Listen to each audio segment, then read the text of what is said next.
आदाब नाज़रीन, आप देख रहे हैं जी सलाम। आपके साथ मैं हूं शबनम हसन। कोरोना मामलों ने हिंदुस्तान में अब तक के सारे रिकॉर्ड तोड़ दिए हैं। दूसरी बार मुल्क में एक दिन में 1 लाख से ज्यादा केस दर्ज किए गए हैं।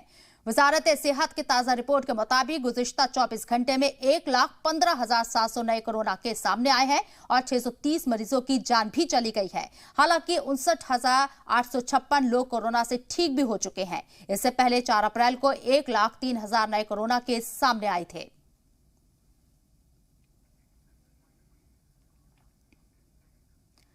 और कोरोना पर 10 बड़े अपडेट आपको बता दें। मुल्क में कोरोना के आदादो शुमार ने रिकॉर्ड तोड़ दिया है। अब तक का रिकॉर्ड 24 घंटे में कोरोना के जितने मरीज हैं उनके बारे में आपको बताएंगे। 1,15,700 नए केस 24 घंटे में सामने आए हैं।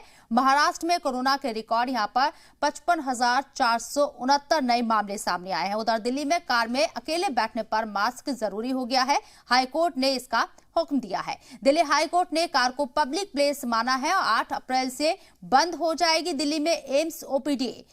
और इधर जम्मू कश्मीर के साबिक सीएम उमर अब्दुल्ला ने वैक्सीन लगवाई। पंजाब में यहां 30 अप्रैल तक 9 बजे से 5 बजे तक सुबह 5 बजे तक नाइट कर्फ्यू रहेगा। इसके साथ साथ मध्य प्रदेश के शाहजहांपुर में मुकम्मल तौर पर लॉकडाउन लगा दिया गया है। 8 अप्रैल को पीएम की कोरोना पर जायजा मीटिंग होगी।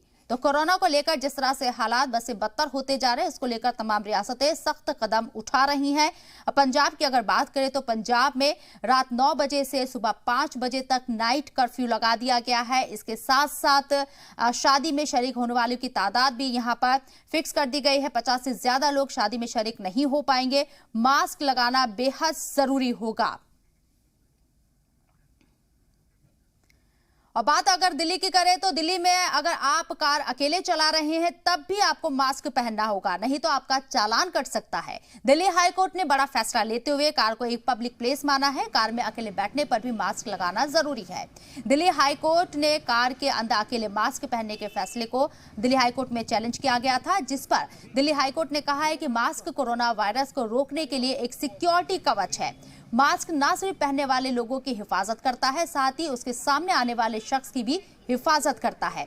हाईकोर्ट ने मजीद कहा है कि मास्क एक ऐसा तरीका है जिसने कोरोना से लाखों लोगों की जान बचाई है।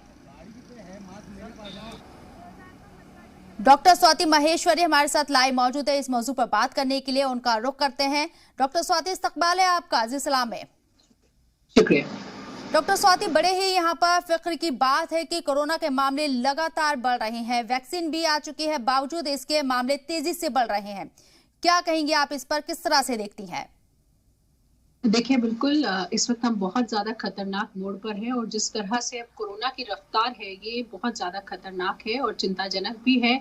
वहीं वैक्सीनेशन की अगर हम बात करें तो देखिए, अभी जरूर हम विश्व का सबसे बड़ा वैक्सीनेशन ड्राइव चला रहे हैं, लेकिन आज भी बहुत सारे प्रदेश ऐसे हैं जिसमें हम केवल 5% जनता तक ही पहुंच पाए हैं। तो अभी हम उस लेवल तक नहीं पहुंचे हैं जहां हम पहुंचना चाहते हैं, जहां हम जानते हैं कि अगर हम 60 से 70% लोगों को भारत में वैक्सीन लगाए तब जाके हम हर्ड इम्यूनिटी की तरफ पहुंचेंगे। तो ये एक लंबी लड़ाई है जो आने वाले 4, 5, 6 महीने तक वैक्सीनेशन को हमें और ज्यादा रफ्तार बढ़ानी होगी, इसमें तेजी लानी होगी ताकि हम ज्यादा से ज्यादा लोगों तक पहुंचे। और अगर अब आप देखें तो जो यंग लोग हैं और जो बच्चे हैं वो भी इसमें अब सेकेंड वेव में बहुत ज्यादा प्रभावित हो रहे हैं। तो कहीं ना कहीं सरकार अगर इस बात पर अब निर्णय ले कि हम 45 साल से कम उम्र के जो लोग हैं, जिनका कि लोगों से मिलना जुलना भी ज्यादा होता है, जो आजीविका कमाने के लिए बाहर भी ज्यादा निकलते हैं, ऐसे वर्ग को अगर अब हम वैक्सीनेशन के उस दायरे के अंदर लें तो बहुत फर्क पड़ेगा। और खास तौर से अगर हम पूरे भारत के लिए ऐसा नहीं कर सकते तो कम से कम जहां कंटेनमेंट जोन्स हैं, जहां हॉटस्पॉट्स हैं, जहां संक्रमण बहुत ज्यादा है, अगर हम वहां से भी ये शुरुआत करें कि उस एरिया में, इतने लिमिटेड एरिया में हम कम उम्र के लोगों को भी वैक्सीन देंगे तो मुझे लगता है कि उससे हम जो चेन ऑफ ट्रांसमिशन है उसको तोड़ने में कारगर होंगे। और कहीं ना कहीं सरकार भी अब इन बातों के ऊपर जरूर गौर फरमा रही होगी, क्योंकि अब आप देख ही रहे हैं कि भारत के कुछ स्टेट्स ऐसे हैं और लगातार सरकार भी ये बात बता रही है कि उन लोगों ने चिन्हित कर लिया है कि कौन से राज्य ऐसे हैं जहां से संक्रमण ज्यादा है, कौन से डिस्ट्रिक्ट ऐसे हैं जहां से संक्रमण ज्यादा है। तो सरकार भी पर जरूर इस वक्त जो है अपनी मंशा बना रही होगी कि यहाँ के लिए हमें एक अलग स्ट्रैटेजी की जरूरत है, यहाँ हमें दूसरी तरह से काम करना होगा इसके बजाय, और बाकी भारत के लिए हमें एक अलग स्ट्रैटेजी बनानी होगी। क्योंकि एक बात हाँ, मैं आपसे यहाँ कहना चाहूंगी, वैक्सीन की यहाँ पर बात हो रही है, बहुत सारे लोगों ने वैक्सीन लगाई है और ऐसे मामले भी जो परेशानी का सबब बन रहे हैं कि वैक्सीन लगाने के बाद भी लोगों को कोरोना पॉजिटिव रिपोर्ट सामने आ रही है। क्या किसी उम्र की वजह से ये ऐसा हो रहा है, बच्चों में इस तरह के केसेस आ रहे हैं या कोई उम्र फैक्टर है यहाँ पर, क्या कहना चाहेंगी? देखिए, बहुत अच्छा सवाल है आपका और ख़ास तौर से लोगों को यही समझना ज़रूरी है। मैं 2-3 बातें यहाँ बताना चाहूँगी। पहली बात ये है कि कोई भी वैक्सीन 100% सुरक्षा नहीं देती है। अभी हम भारत में जो वैक्सीन्स लगा रहे हैं, वो 70 से 80% सुरक्षा देती है, तो 20-25% फिर भी संभावना रह जाती है कि किसी को संक्रमण हो सकता है। दूसरी बात, जैसे आज आपने देखा कि लखनऊ में 50 डॉक्टर्स पॉज़िटिव आए। जो लोग ज़्यादातर ऐसे वातावरण में हैं, जहाँ की वायरल लोड बहुत ज़्यादा है, क्योंकि आप संक्रमित मरीजों के बीच में हैं, वहाँ संक्रमण होने की संभावनाएं और ज्यादा बढ़ जाती है। बेशक आपने वैक्सीन लगवाई भी है, लेकिन आप लगातार एक वायरल लोड से कांटेक्ट में हैं, जिससे कि आपकी सुरक्षा कवच जो है, जो वैक्सीन है, वो भिज सकता है। इसलिए इस वजह से कभी-कभी ये दिक्कत आती है। दूसरा, अब ज्यादातर लोग जो फर्स्ट डोज लगवा चुके हैं, उन लोगों ने ये ठान लिया, उनके मन में ये धारणा आ गई कि अब हमें वैक्सीन लग गई और इसलिए हमें मास्क की जरूरत नहीं है, सोशल डिस्टेंसिंग की जरूरत नहीं है, हम कहीं भी घुल मिल सकते हैं, अब हमें कोरोना नहीं होगा। तो ये भी समझना जरूरी है कि सेकेंड डोज के भी 45 दिन के बाद वो पीक इम्यून रिस्पॉन्स आती है या इतनी अच्छी लेवल ऑफ एंटीबॉडीज बनते हैं जो आपको सुरक्षित रख सकते हैं। इसलिए पहली वैक्सीन डोज के बाद आप ये बिल्कुल भी मत मानिए कि अब आपको कोरोना नहीं होगा, तो मास्क लगाना है, सोशल डिस्टेंसिंग करनी है। तो ये गलतियां भी बहुत सारे लोग कर रहे थे, ये अगर हम नहीं करें, और ये भी जान के रखिए कि ये सवाल जो आपके मन में बार बार आता है कि स्ट्रेन्स आ गई हैं और स्ट्रेन्स की वजह से अब वैक्सीन का कोई असर नहीं होगा, तो हम वैक्सीन क्यों लगवाएं? ऐसा नहीं है। जरूर वैक्सीन का असर स्ट्रेन्स पे कम है, लेकिन वो आपको घातक बीमारी से बचाता है।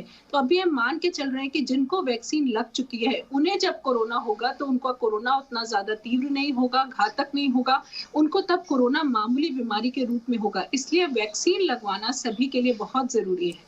स्वाति जी, नया जो वायरस का वेरिएंट आया है, वो कितना यहाँ पर लोगों के लिए खतरनाक साबित हो रहा है? क्या इस वजह से भी केसेस जो है वो बढ़ रहे हैं?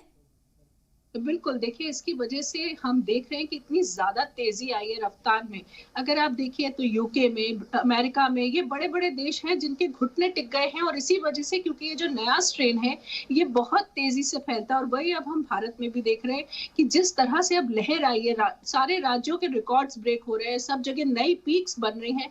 ये सब भी इसी वजह से है, क्योंकि ये जो स्ट्रेन है ये भी बहुत ज्यादा ट्रांसमिसिबल है, एक व्यक्ति से दूसरे में ये बहुत जल्दी और आसानी से जा रहा है। इसी वजह से अब हम पूरे परिवार भी पॉजिटिव होते देख रहे हैं।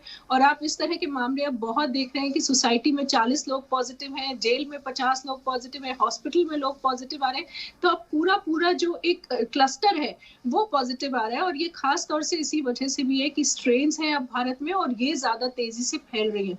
तो जिस कोरोना से हम पिछले साल लड़ रहे थे, वो अब अपना रूप बदल चुका है, उसमें संशोधन हो चुका है, और इस वजह से ये जो संरचना अब बदली है, इसकी वजह से हमें ज्यादा दिक्कत और परेशानियां सामने आ रही है। और इसीलिए हम अब यंग लोगों में और बच्चों में भी ज्यादा कोरोना होता देख रहे हैं, वो खास तौर से इसी वजह से कि ये स्ट्रेन्स उन पर ज्यादा प्रभाव डाल रहा है।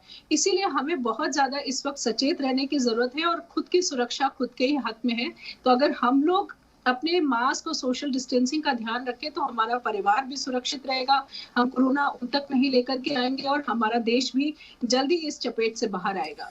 स्वाति जी, जैसे कि कहा जा रहा था कि जब बाहर कोरोना वायरस के मामले सामने आए, जैसे कि दूसरे मुल्कों की अगर मैं बात करूं, अमेरिका के, यूके की अगर मैं बात करूं, तो सबसे ज्यादा मौतें इन्हीं देशों में हुई हैं, इन्हीं मुल्कों में हुई है। हिंदुस्तान में मौत का आंकड़ा कम है, लेकिन मामले तेजी के साथ बढ़ रहे हैं। इसके पीछे एक रीजन ये भी माना जा रहा था कि जो यहाँ का फूड है, जो यहाँ का इंडिया का जो खान पान है वो अच्छा है, उससे इम्यूनिटी बूस्टर यहाँ लोगों को मिलता है।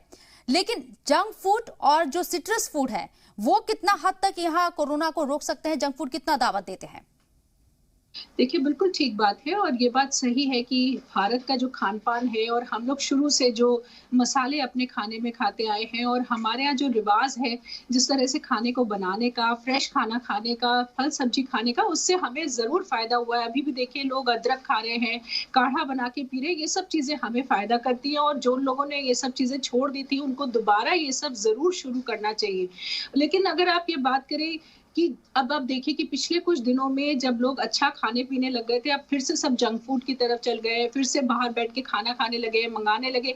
ये हमारी इम्यूनिटी के लिए अभी भी नुकसानदायक है, क्योंकि इम्यूनिटी एक दिन में नहीं आती। इम्यूनिटी एक निरंतर प्रयास है जो हमें करते रहना पड़ता है। तो आज भी आप कोशिश करिए कि जंक फूड से खास तौर से बच्चों को दूर रखिए, घर के दूर रहें। इस वक्त हमें अच्छे खट्टे फल जो होते हैं, यानी कि ऐसे फ्रूट्स और वेजिटेबल्स जिनमें विटामिन सी अच्छी मात्रा में होता है, वो हमें लेना चाहिए, क्योंकि वो हमारी इम्यूनिटी लेवल को, खास तौर से जो हमारा रेस्पिरेटरी सिस्टम का इम्यूनिटी लेवल होता है, उससे अच्छा करता है।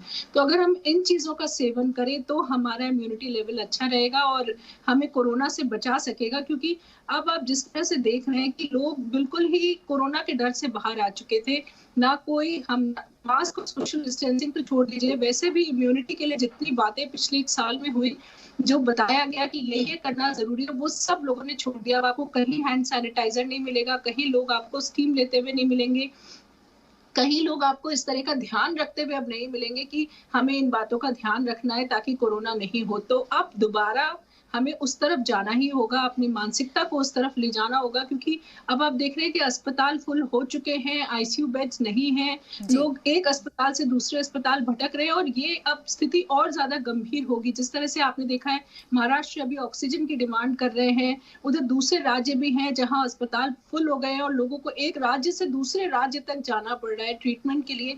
ये अपने आप में बहुत बड़ी चुनौती है और हम इस साइकिल में, इस विशेष साइकिल में ना फंसे, ये हमारे अपने हाथ में है। अगर हम थोड़ा सा भी अपने ऊपर संयम रखें, सेल्फ डिसिप्लिन करें, तो मुझे लगता है कि जरूर हम अपने आप को बचा सकते हैं। स्वाति जी, आपने काढ़े की बात करी। आयुष मिनिस्ट्री ने भी कहा था कि काढ़ा जो है वो आपको इम्यूनिटी, आपका बूस्टर है, उसको आपको पीना चाहिए। लेकिन जैसे कि अब गर्मी हो चुकी है और काढ़ा बहुत गर्म होता है, आपकी बॉडी को हीट करता है, ऐसे में इसकी जगह क्या चीज हम इस्तेमाल कर सकते हैं?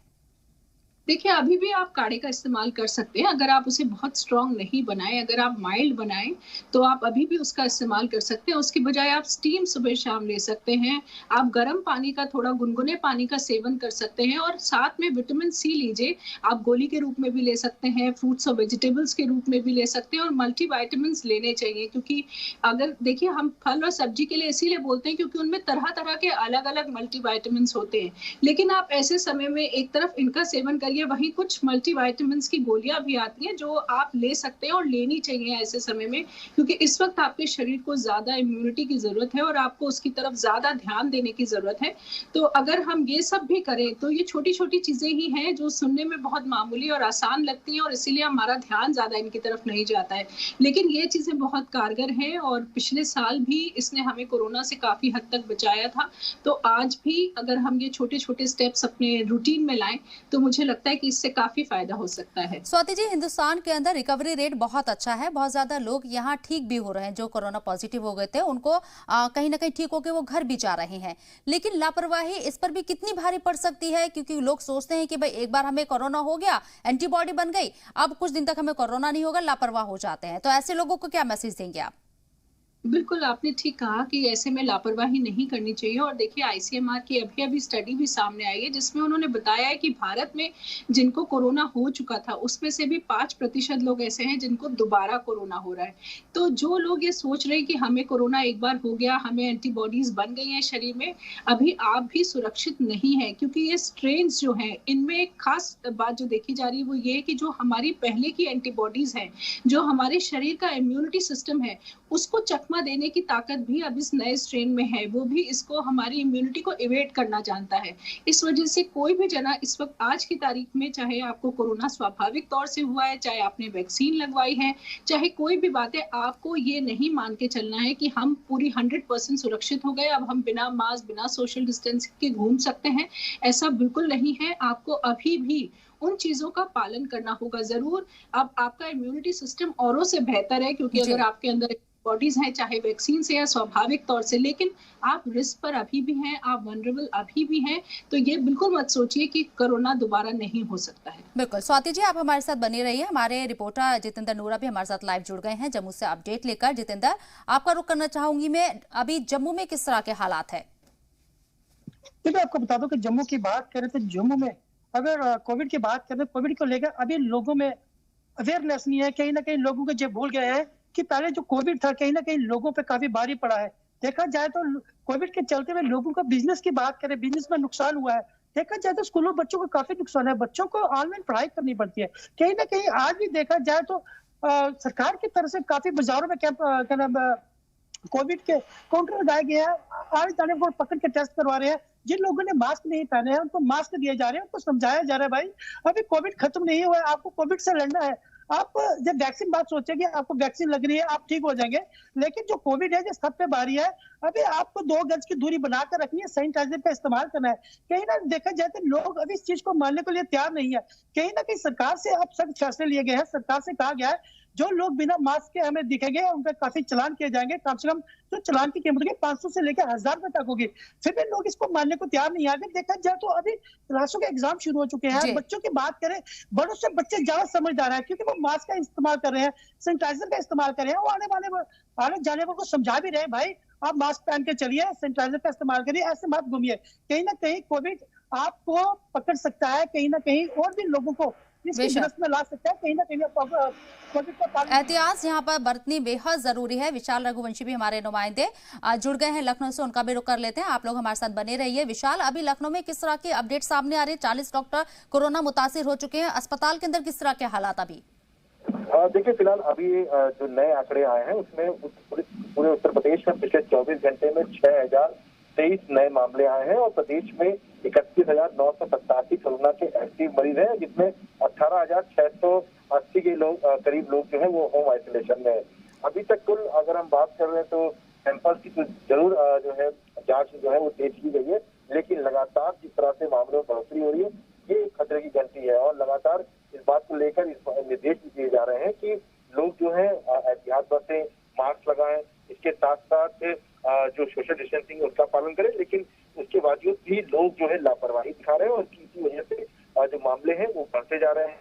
हालांकि सरकार की तरफ से जो आंकड़े जारी हुए उनमें ये भी कहा जा रहा है कि वैक्सीनेशन तेजी से किया जा रहा है और अभी तक करीब अगर आंकड़ों की हम बात करते हैं तो 11,77,000 लोगों ने वैक्सीन की दूसरी डोज भी ले ली है। इसी प्रकार कुल अगर हम बात करते हैं तो करीब 76,70,000 लोग जो है वैक्सीन की डोज ले चुके हैं। ये आंकड़े जो है ये फिलहाल यूपी सरकार की तरफ जारी किए गए हैं।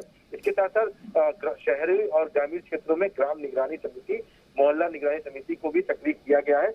ये सरकार के दावे हैं, लेकिन आम लोग जब तक इस बात को लेकर जागरूक नहीं होंगे, अपनी सुरक्षा खुद नहीं करेंगे तो ऐसे में तब तक ये आंकड़े बढ़ते रहेंगे। और फिलहाल उत्तर प्रदेश में हालात ये हो चुके हैं कि राजधानी लखनऊ में ही प्रतिदिन मामलों में बढ़ोतरी हो रही है और हॉस्पिटल भी लगभग फुल हो चुके हैं, जिसकी वजह से लोगों को काफी दिक्कतों का सामना भी करना पड़ रहा है। बिल्कुल विशाल, मैं सीधे यहाँ पर केजीएमयू हॉस्पिटल के आपसे बात करना चाहूंगी, उस पर अपडेट लेना चाहूंगी कि जिस तरह से 40 डॉक्टर यहाँ पर कोरोना पॉजिटिव पाए गए हैं, उसके बाद से अस्पताल के क्या हालात हैं या क्या और भी लोग यहाँ पॉजिटिव पाए गए हैं? सबका टेस्ट हो रहा है, अभी किस तरह के इंतजाम? देखिए, केजीएमयू में चूंकि जो डॉक्टर्स हैं जो पॉजिटिव पाए गए हैं, ये एक रेगुलर चेकिंग हुई थी और उसी में ही जब टेस्ट हुआ रेगुलर टेस्ट में, तब ये डॉक्टर जो है ये जो है पॉजिटिव पाए गए। फिलहाल सभी डॉक्टर जो है आइसोलेट हो गए हैं। इसके साथ साथ तमाम और भी जो विभाग में डॉक्टर्स हैं उन सबसे जो है उन सबके सैंपल्स लिए जा रहे हैं। लेकिन देखिए, ये एक बड़ी चिंता की विषय की बात है कि तमाम डॉक्टर्स जो है वो भी संक्रमित हो रहे हैं, जिसकी वजह से ये कह सकते हैं कि ये दायरा बढ़ सकता है, क्योंकि अमूमन रोजाना जो डॉक्टर्स हैं वो कई मरीज देखते हैं, ऐसे में उनके संपर्क कई स्वास्थ्य कर्मचारियों के साथ होते हैं। तो इन्हीं सब चीजों को देखते हुए एक खतरे की घंटी है। फिलहाल हालात उत्तर प्रदेश में ये कहा जा सकता है कि दिन प्रतिदिन मरीजों की संख्या में इजाफा हो रहा है और फिलहाल आज के जो आंकड़े हैं ये भी काफी चलिए जी, बहुत बहुत शुक्रिया आपका विशाल, हमें तमाम जानकारी देने के लिए। तो एहतियात बरतनी बेहद जरूरी है। जितेंद्र नोरा भी हमारे नुमाइंदे हमारे साथ लगातार बने हुए हैं और डॉक्टर स्वाति माहेश्वरी भी हमारे साथ बनी हुई है। स्वाति जी, जानना चाहूंगी मैं आपसे, जिस तरह से कोरोना के मामले बढ़ रहे हैं, अगर हम शहर की लाइफ स्टाइल की बात करें तो सबसे ज्यादा मामले कोरोना के यहीं से आ रहे हैं।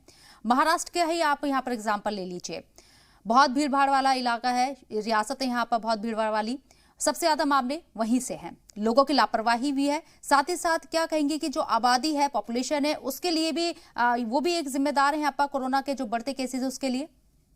बिल्कुल ठीक कहा आपने। देखिए जहाँ जहाँ भी हमारे यहाँ घनत्व है, पॉपुलेशन की जनसंख्या ज़्यादा है, वहाँ वहाँ संक्रमण ज़्यादा होगा, क्योंकि ये तो साफ़ ही है कि एक व्यक्ति से दूसरे में ये कोरोना का संक्रमण फैलता है। और चाहे वो हमारी लोकल मुंबई की ट्रेन्स हों या हमारी मेट्रोज़ हों या बसेज़ हैं, जहाँ भी आप देख रहे हैं कि कहीं अब पहले तो सरकार ने एक सीट छोड़ कर के बैठने का निर्णय लिया था, लेकिन जब संक्रमण कम हो गया था तब इन सब चीज़ों पर भी रियायतें दे दी गई थी। और अब आप देख रहे हैं कि वैसे ही भर-भर के बसें, ट्रेन्स सब कुछ चल रही हैं और ऐसे में लोगों का एक से दूसरे से कनेक्शन होता है और संक्रमण तेज़ी से फैलता है।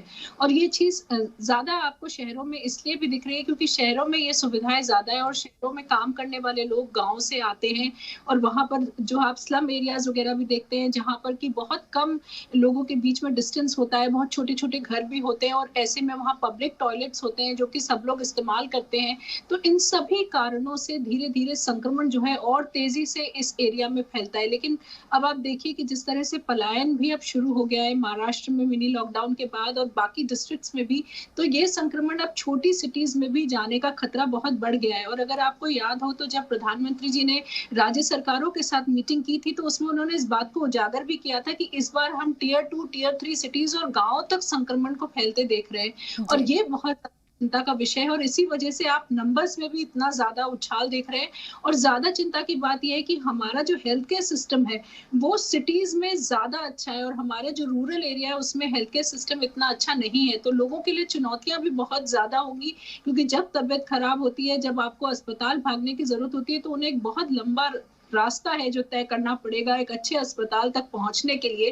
तो ये भी एक बहुत बड़ी चुनौती है जिसकी तरफ सरकार को अब ध्यान देना पड़ेगा कि क्या हमें छोटे-छोटे ऐसे health care centres rural areas में, गाँव में, रिहायशी एरियाज़ में बनाने की ज़रूरत है, ताकि वहाँ के जो लोग हैं उन्हें जी। एकदम से शहर ना भागना पड़े और उन्हें कुछ शुरुआती जो मेडिकल केयर है वो वहाँ उन्हें उस जगह पर मिल सके।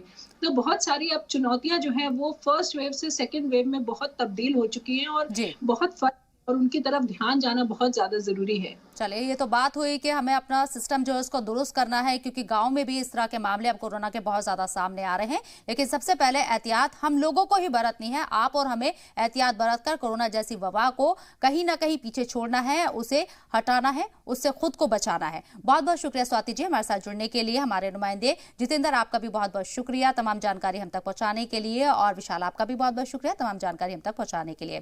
फिलहाल मेरे साथ इस खास बुलेटिन में इतना ही। दीजिए इजाजत। आदाब।